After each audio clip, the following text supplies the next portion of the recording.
नमस्कार, मैं Arun Kumar Chauhan RM news express से बताना चाहूँगा बनास में उपस्थित है यहाँ पे कि जो मतगणना यहाँ पे शुरू हो गया था सुबह 8:30 बजे से। दिखाना चाहेंगे, कैमरामैन दिखा रहे हैं, लाल बहादुर शास्त्री नवीन मंडी पहड़िया में हम लोग स्थित है और यहाँ पे हम लोग रास्ते में जा रहे थे। कुछ ऐसे व्यक्ति से बात करते हैं, डायरेक्ट हम इनसे बात करते हैं। आपका शुभ नाम? मेरा शुभ नाम रामाशंकर सिंह है और मैं निर्दलीय प्रत्याशी के रूप में वाराणसी 77 से लड़ने आया था और मैं सहरसा बिहार के। जब लड़ने गए तो उन्होंने आपको क्या पता? मुझे 7 तारीख को उसने नॉमिनेशन फॉर्म के लिए ट्रेजरी चालान दिया। ट्रेजरी चालान देने के बाद मैंने मुख्य शाखा बनारस में पैसे जमा किए, फिर चालान लेकर के आए तो कुछ असामाजिक तत्वों द्वारा मेरे चालान को भी फाड़ दिया गया। फिर हम वहाँ किसी तरह फोटो कॉपी लेकर के भी पहुँचे तो आरओ ने मुझे आपको नॉमिनेशन फॉर्म नहीं दिया। पुलिस प्रशासन सारी व्यवस्था करते हैं और निर्दलीय प्रत्याशी के साथ भी और हमारे साथ भी, तो मेरा नॉमिनेशन भी अभी तक नहीं हुआ और चालान मुझसे ले लिया गया। प्रशासन द्वारा क्या कहा गया कि आपको क्यों नहीं मतलब नॉमिनेट करने के लिए?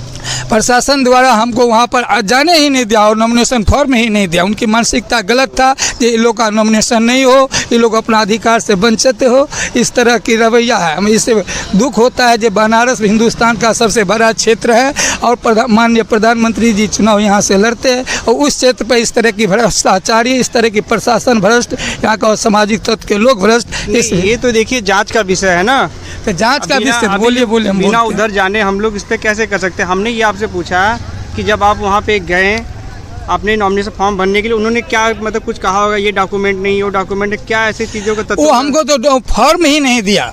किस लिए नहीं दिए? कोई तो आरओ ने फॉर्म नहीं दिया। क्या बताया? जो नॉमिनेशन फॉर्म जो होता है, क्यों नहीं दिए? कुछ तो बताए होंगे। उसने हमको जाने से ही एंट्री कर दिया। जैसे मैंने ट्रेजरी चालान जमा किया उस तरह का वहाँ पर कुछ चालान है मेरे हाथ में ट्रेजरी चालान है। चालान रहने के बावजूद भी फॉर्म ही नहीं दिए। पैसे हमारे साथ ले ली तो मेरे साथ धोखाधड़ी किए। जब पैसे ले लो, इसको फॉर्म नहीं दो, फॉर्म ही नहीं दूंगा, ये प्रस्तावक भी मैनेज नहीं कर पाएगा, नॉमिनेशन से इसको वंचित किया जाए।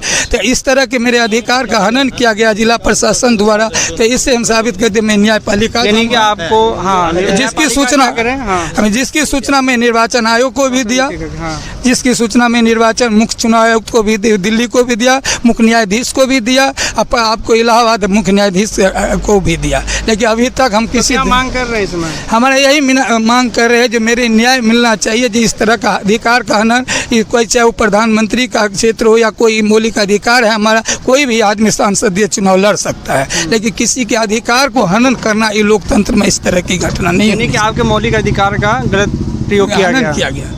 तो देखिए तमाम ऐसे साथियों से काफ़ी यहाँ पे भीड़ जुट चुकी है, तमाम साथियों से बात भी किया और इनसे हमने डायरेक्ट बात किया। इनका ही दिखा चाहेंगे, इनको पूरा डिटेल लेगा चाहेंगे, कैमरा में जूम करके इनको अपने पास रखे कैमरे पर।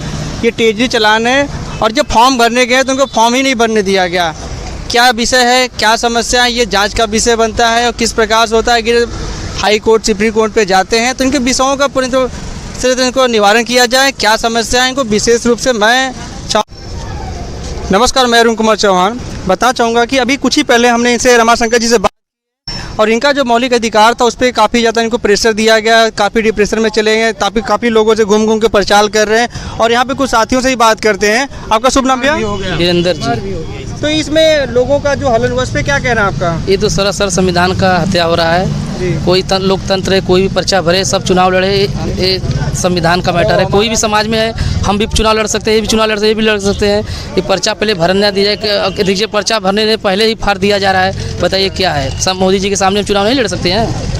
तो बताइए ये संविधान। आपका शुभ नाम? मेरा नाम रुद्र यादव है। मैं मोदी जी से एक ही क्वेश्चन करना चाहता हूँ। जब उनको, मेरा ये क्वेश्चन है, जब उनको डर नहीं था कि यहाँ के जनता से, अगर यहाँ के जनता से आपको डर नहीं था तो एक नॉर्मल आदमी, एक फार्मर आदमी, एक किसान आदमी से आप डर गए, उनका पर्चा फरवा दिए।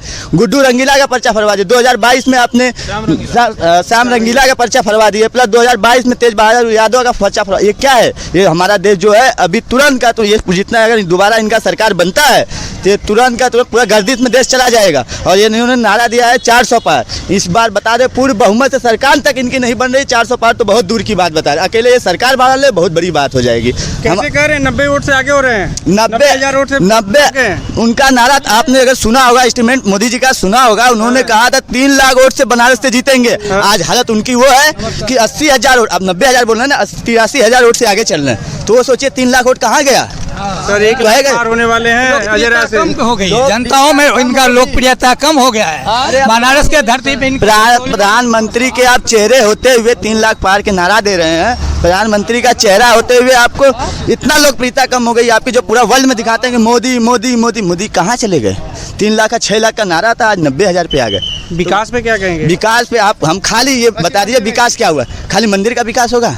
युवा 2 करोड़ नौकरी देने की बात कर रहे थे, आज 10 लाख भी नौकरी नहीं दे पाए। 60,000 शिक्षक भर्ती, आज भर्ती भी पूरी नहीं कर पाए। प्लस उसके बाद आज भी बोल रहे हैं कि नहीं नौकरी देंगे। यूपीपी का पेपर लीक, शिक्षा मित्र का लीक, हर पेपर लीक, युवा कहाँ जाएंगे? हम आप चलिए एक युवा और हैं, उनसे बात करते हैं। आपका शुभ नाम भैया? इधर देखिएगा, चल रहा है, हम बना लेंगे हम।